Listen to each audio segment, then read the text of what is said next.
More now on the challenge of U.S. companies in China. Stephen Orlins is president of the National Committee on U.S.-China Relations, which seeks to promote better business and other relations between the two countries.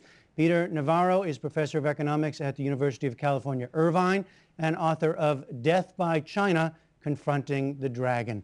Well, Peter Navarro, as that title suggests, you've been very critical of Chinese practices when it comes to American businesses. This deal with DreamWorks is quite new, but how might it fit into that larger picture? What does it tell you? Jeff, I think this is actually the poster child of Chinese protectionism.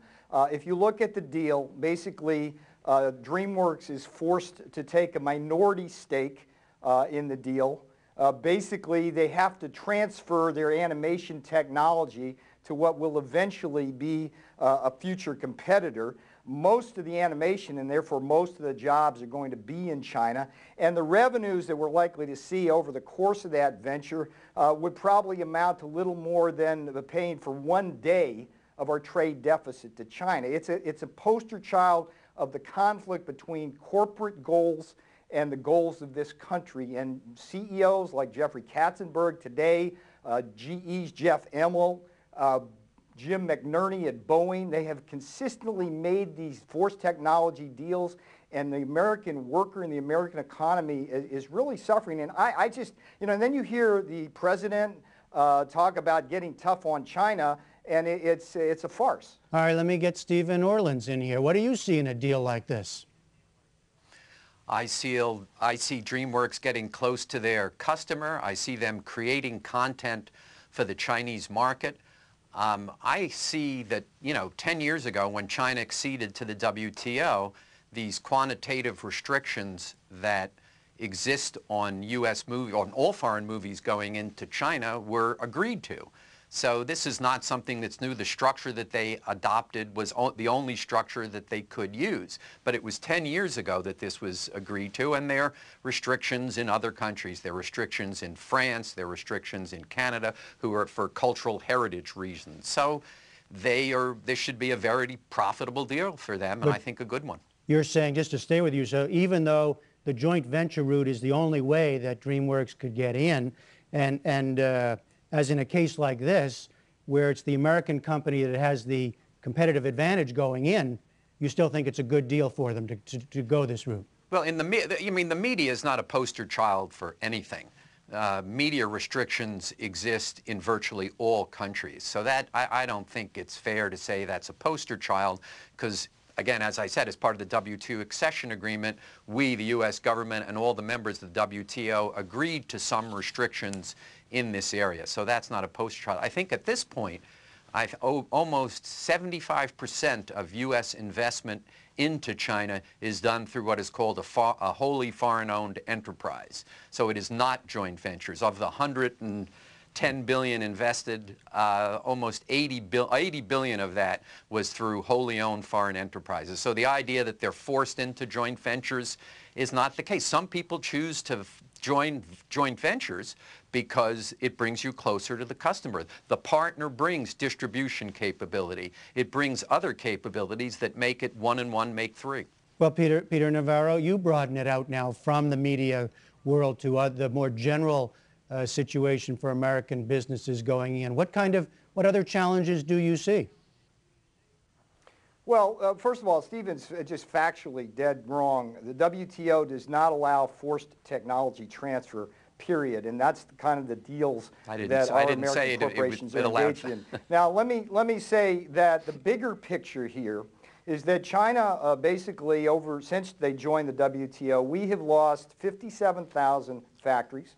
We've lost 6 million manufacturing jobs, and we've lost over 15 million jobs total in those 10 years. And the reason we have done that is because of our trade deficit with China that is the result not of cheap labor, but rather of 5 what I call weapons of job destruction, which include currency manipulation, illegal export subsidies, the theft of our intellectual property, the use of worker abuses that have 16-hour days, 7 days a week, and suicide nets at companies like Foxconn, which make our iPad, and finally, the worst environmental regulations in the world, which are turning that country into a living hell for over 1 billion people. So I think we are in denial here if we do not recognize that China is basically a primary source of our economic woes here, and the best jobs program right now is not more fiscal stimulus, it's trade reform with China so that we can play on a level playing field like President Obama has acknowledged in his latest speech. Well, Stephen Orlins, I mean, we clearly have two very different portraits of the world here, but Stephen Orlins, you're saying American companies just absolutely. keep going I think in? Go ahead. The assertion that all of those jobs have been lost to China, talk about factually inaccurate, is grossly inaccurate, that they've been lost to automation, they've been lost to efficiency, that very few of those jobs have actually been lost to China. And second, I did not say that technology transfer is a force. I did not say that technology transfer is what was agreed to in the WTO. I said quantitative restrictions on imports of films was what was part of the Chinese accession to the WTO, agreed to by all members and the United States. So if you're going to represent my position, I would ask you to represent it accurately. What do you think, Mr. Orlins, about the government-to-government type action? The President announcing a task force trying to push, however gently or strongly, China to open up a little bit more, to loosen some of the restrictions on businesses coming there. Absolutely, he should be doing it. And some of Peter's points that we should be pressing on intellectual property right, we should be pressing on market access are absolutely right. I just put it in the context of 80% of U.S. companies in China had double-digit growth last year. 40% of those companies had growth in excess of 20%. I just put it in the context that U.S. business in China is doing well. But should we be pushing on these issues? Absolutely. And Peter Navarro, I guess you look at a visit like this one from Vice President Xi, you don't take much of this in terms of having a real impact? Well, I think the most comical thing about the visit is that the Chinese solution basically is for America to loosen its restrictions for the export of high technology to China, which basically has dual use for military applications. The Chinese want that.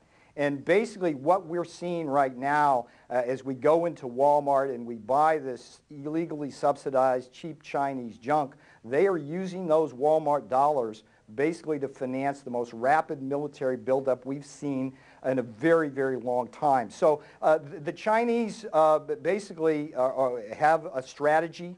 Okay. We do not. And we're losing our manufacturing base. At the end of the day, we cannot prosper in this country without a strong manufacturing base. All right, brief last word, Mr. Orlins, on this visit. I'm sorry? No, a brief last word from you on this visit. That China can't prosper without a prosperous United States, and the United States can't prosper without a prosperous China. All right, Stephen Orlins, Peter Navarro, thank you both very much.